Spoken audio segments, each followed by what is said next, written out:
Voici votre cyberflash, souffle de la liberté. Ne prenez pas ceci pour un canular. Les USA ont donc adopté le 23 mars 2010 le projet de loi sur la santé, Patient Protection and Affordable Care Act. Cette loi contient à la page 1001 une clause permettant aux autorités médicales d'implanter une puce RFID. La loi a été tournée de telle manière qu'elle rende obligatoire cette puce pour tout citoyen dépendant du système de santé. C'est une manière habile et détournée de faire comprendre qu'il s'agit de tout le monde. Je me dois de répéter que ceci n'est pas un canular. Le lancement de cette puce aura donc lieu en 2013 pour tous les citoyens américains. À la suite de cette implantation, ils seront enregistrés et référencés comme du bétail auprès du Secretary, le ministère de la Santé et des Services sociaux. On trouve déjà de nombreuses choses sur ces puces électroniques en naviguant sur Internet. C'est pourquoi je vais me permettre de faire uniquement un bref rappel. D'abord, elles sont déjà utilisées dans de nombreux établissements, boîtes de nuit, ainsi que des institutions privées. Ils nous la présentent alors comme s'insérant entre la peau et le muscle. C'est faux. Elle ne s'injecte pas entre la peau et le muscle, mais part à l'intérieur du muscle en déchirant ses membranes. Elle peut donc éclater lors d'efforts musculaires intenses, et au vu de sa contenance haute en mercure, vous avez de grandes chances d'y rester. Une autre complication que cela soulève, c'est l'aspect d'extraction, lourde, pour laquelle il faudra donc l'aval du gouvernement.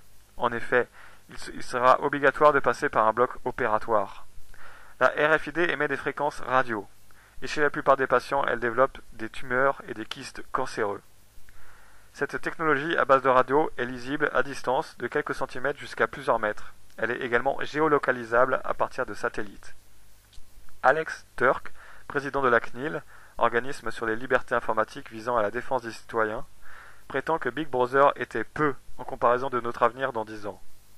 Il déclare que rien ne nous permettra de faire marche arrière une fois que ces procédés seront adoptés.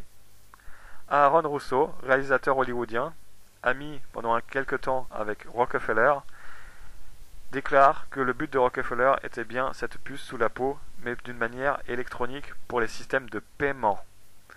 Ce qu'ils ont inséré donc par la santé, en fait, était d'une manière comme une autre. Ils auraient pu l'introduire de 1000 autres façons, mais le but réel est le paiement électronique total et irremplaçable. La première chose qui doit nous mettre en garde est un passage de l'Apocalypse. La bête fit que tous, riches ou pauvres, reçussent la marque de la bête sur leurs mains, et que personne ne put acheter ni vendre sans avoir la marque ou le nombre de son nom, 666. Les puces RFID ne sont ni plus ni moins qu'un code-barre sophistiqué. En analysant les codes-barres, vous atteindrez la clé de l'énigme. En effet, les codes-barres sont tous composés de barres plus ou moins épaisses correspondant à un chiffre. Elles ont également, toutes, à leur extrémité et en leur milieu, 3 doubles barres. Chaque double barre correspond à un 6. Ainsi, 3 fois la répétition du nombre 6 donne le chiffre que vous connaissez. Une dernière approche très rationnelle vous fera comprendre la dangerosité de la disparition de la monnaie papier. Toute manifestation ou révolte pourrait devenir impossible. Toute dissidence politique amènera à l'annulation pure et simple de votre puce dans les bases informatiques. Alors vous n'aurez plus aucun moyen de paiement, de protestation ou de survie. À partir de là, vous serez socialement exclu. Le meilleur exemple est de vous poser la question suivante.